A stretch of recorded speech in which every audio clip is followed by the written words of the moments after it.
ये फ्रेंड्स अस्सलाम वालेकुम। रेसिपी किड्स किचन में खुशामदीद। स्मोकी से ये चिकन के मज़ेदार से कबाब जो कि आप दावत पे, ईद की दावत पे और इफ्तार की दावत पे ज़रूर बनाइएगा इसको। तो ईद से रिलेटेड मज़ेदार सी रेसिपी के साथ हाज़िर हूँ। बिस्मिल्लाहिर्रहमानिर्रहीम। इसके लिए सबसे पहले आपको चाहिए कीमा, वो भी चिकन का।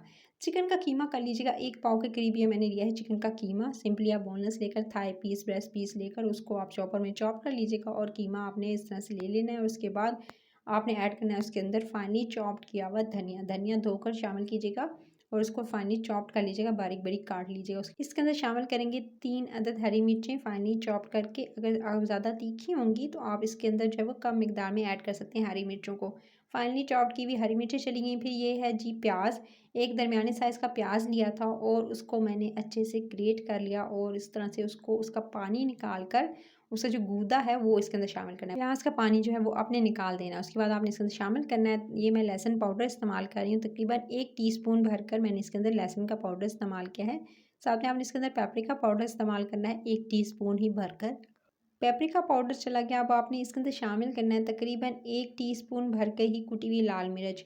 ये जो कॉम्बिनेशन है ना, ये तमाम स्पाइसेस का जो आप गरम मसाला और बाकी स्पाइसेस जो ऐड कर रहे थे नॉर्मली कोफ्ते कबाबों में, उनसे हटके और इसका टेस्ट भी बहुत ज़्यादा डिफरेंट आएगा। उसके बाद आपने इसके अंदर शामिल करना है हाफ़ टी स्पून जो है पिसी हुई काली मिर्च। जी, काली मिर्च का पाउडर भी चला गया। ये है जी ज़ीरा। स्याह ज़ीरा इस्तेमाल कर रही हूँ मैं और ज़ीरा जो है उसको मैंने थोड़ा सा भून लिया था, इससे टेस्ट बहुत ज़्यादा अच्छा आएगा। तो 1 टीस्पून स्याह ज़ीरा और 1 टीस्पून ही मैंने इसके अंदर शामिल किया है सफ़ेद ज़ीरा। दोनों का टेस्ट डिफरेंट आएगा अगर आप इसे भून कर उसके बाद आप इसे रोस्ट करके शामिल करते हैं। उसके बाद आपने इसके अंदर शामिल करना है नमक। तकरीबन 1.5 टीस्पून से थोड़ा सा कह सकते हैं करीब तरीन मैंने शामिल किया है। और उसके बाद क्योंकि नमक जो है कुछ लोग ज़्यादा पसंद करते हैं, कुछ कम खाने में पसंद करते हैं, तो अपने हिसाब से आप जो इसमें नमक की मिकदार आगे पीछे यानी मकदार जो है वो सेट कर सकते हैं अपने हिसाब से, जितना आपके घर में नमक खाया जाता है। अच्छे से मसालों को और तमाम जो आपने जो चीज़ें इसके अंदर ऐड की हैं उसको मिक्स करेंगे आपने चिकन के कीमे के साथ और अच्छे से इसकी मिक्सिंग करेंगे ताकि जो है वो मज़ेदार से इस तरह से कह सकते हैं कि रेडी हो सकें आपके कबाब। तो इसके लिए मिक्सिंग ज़्यादा अच्छे से होना ज़रूरी है। जी, अब आपने इसके अंदर शामिल करना है 2 टीस्पून भरकर या 1 टेबलस्पून के करीब जो है आपने इसके अंदर शामिल करना है ऑयल को। ऑलिव ऑयल का इस्तेमाल मैंने किया है, आप चाहें तो इसके अंदर नॉर्मल जो ऑयल घर का जो इस्तेमाल करते हैं वो इसके अंदर शामिल कर सकते हैं। उसके बाद आपने इसकी बहुत अच्छे से इसको जी मिक्स कर लेना है। इसको आपने मिक्स करने के बाद तकरीबन 30 मिनट्स के लिए रेस्ट पे रख देना है ताकि आप इसे अच्छे से शेप दे सकें और आपको ईज़ी लगे बनाने में, इसको शेप देने में। 30 मिनट्स के बाद ये दे सकते हैं, बिल्कुल फ्रिज में मैंने इसको रख दिया था और ये सेट हो चुका है। अब आपने इस मिक्सर को उठाना है और आपने इसको शेप देनी है। ओवल शेप दे सकते हैं, राउंड शेप दे सकते हैं। उँगलियों से इस तरह से मैं इसको मार्क्स इस पे उँगलियाँ प्रेस करेंगे तो इस पे मार्क्स से आ जाएँगे। चाहें तो आप इसे नाइफ़ की मदद से भी इस पे मार्क्स बना सकते हैं। सो इस पे जितने अच्छे से मार्क्स बनाएँगे उतनी अच्छी इसकी लुक आती है, यानी इस पे अच्छी सी डिज़ाइनिंग आती है। सो इस तरह से मैं ओवल शेप दे रही हूँ। साथ में इस तरह से प्रेस कर रही हूँ उँगलियों से और इस पे जो मार्क्स आ रहे हैं इस तरह से आपने देने हैं और इस तरह से आपने रेडी कर लेने हैं। मज़ेदार से ये दे सकते हैं, इस तरह से आपने कोफ्ता ये कह सकते हैं कि इस को मज़ेदार से इन कबाबों को बहुत पसंद किया जाता है। स्पेशली ये अरेबिक जो कहते हैं, अरेबिक स्टाइल में इसको बस बनाया जाता है। सो इस रेसिपी को आप एज़ इट इज़ फ़ॉलो करेंगे तो ये बहुत यम्मी और बहुत मज़ेदार बनने वाले हैं। बिल्कुल लाइट कह सकते हैं स्पाइसेस के साथ हैं, इसमें ज़्यादा स्पाइसेस भी नहीं गए हैं। अगर आप मिर्ची की मकदार और ज़्यादा कम करना चाहते हैं तो कर सकते हैं।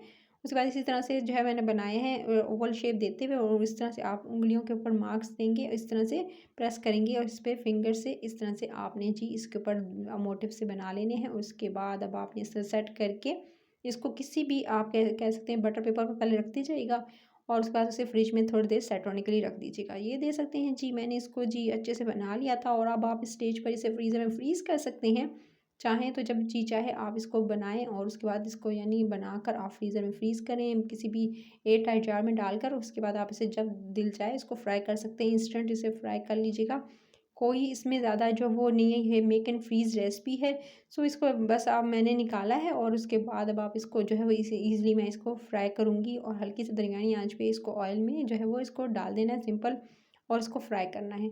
अच्छा, इसको जो है डीप फ्राई, शैलो फ्राई कर सकते हैं। इसको ऑलिव ऑयल में अगर फ्राई करेंगे जैसे कि इसके अंदर भी डाला गया है तो ज़्यादा अच्छा टेस्ट आता है। जैसे कि आज मैंने इसके अंदर डाला भी था और उसको मैं आज फ्राई भी ऑलिव ऑयल में कर रही हूँ। सो इसका टेस्ट भी अच्छा आएगा और इसके अलावा खाने में भी बहुत ज़्यादा ही हेल्दी होंगे। सो इस तरह से मैं इसको फ्राई कर लेने के बाद एक साइड से हो गए थे, मैं इसकी साइड टर्न करने की कोशिश कर रही हूँ गाइस, ये लास्ट वाले को। उसके बाद आपने इस तरह से इसको जी टर्न कर लेना है और दोनों तरफ से अच्छे से इसको फ्राई कर लेना है। अभी ये बल चिकन के कबाब हैं, इसको ज़्यादा देर नहीं पकाना है, नहीं तो ये हार्ड हो जाते हैं और उसका टेस्ट जो है बिल्कुल एकदम कह सकते हैं कि बिल्कुल एकदम सख्त हो जाएँगे और टेस्ट भी इसका ख़राब हो जाता है अगर आप इसे ज़्यादा कुक करते हैं। तो आपने ओवर कुक नहीं करना है, जस्ट आपने 3 टू 4 मिनट्स आपने इसे कुक करना है और ज़्यादा तेज़ आँच पे नहीं बल्कि दरमियानी आँच पे रख के बस 3 से 4 मिनट दीजिएगा और आपकी ईज़िली जो है वो इंस्टेंट जो है आपके ये कोफ्ता कबाब रेडी हो जाएँगे। तो एज़ इट इज़ रेसिपी को फ़ॉलो कीजिएगा और इस तरह से आपने इसको बस आपने ये ध्यान रखना है कि इसका टेम्परेचर क्या कितना रखना है आपने जिस ऑयल में आप इसे फ्राई करेंगे और ओवर कुक नहीं करना है। इस तरह से आप सारे के सारे फ्राई करके निकालते जाएँगे और उसके बाद जो है वो वन बाय वन करके बाकी की जो है उसको भी इसी तरह से आप फ्राई कर लीजिएगा। तो लीजिए जनाब मज़ेदार से कबाब हो चुके थे रेडी। जितने झटपट से बने हैं उतने झटपट से खाए भी जाएँगे क्योंकि इसका टेस्ट बहुत ज़्यादा डिफरेंस है और इसको आप स्मोकी अगर और ज़्यादा फ्लेवर देना चाहते हैं तो इसमें थोड़ा-सा जो है आप कोयले का दम भी दे सकते हैं। जब आप इसे कुक कर लेंगे तो आप किसी पॉट में कोयले का दम दे दीजिएगा इसको। तो अगर रेसिपी अच्छी लगी तो लाइक, शेयर, चैनल को सब्सक्राइब करना नहीं भूलिएगा। अपना ख्याल रखिएगा। टिल देन नेक्स्ट वीडियो फिर मिलती हूँ। Take care.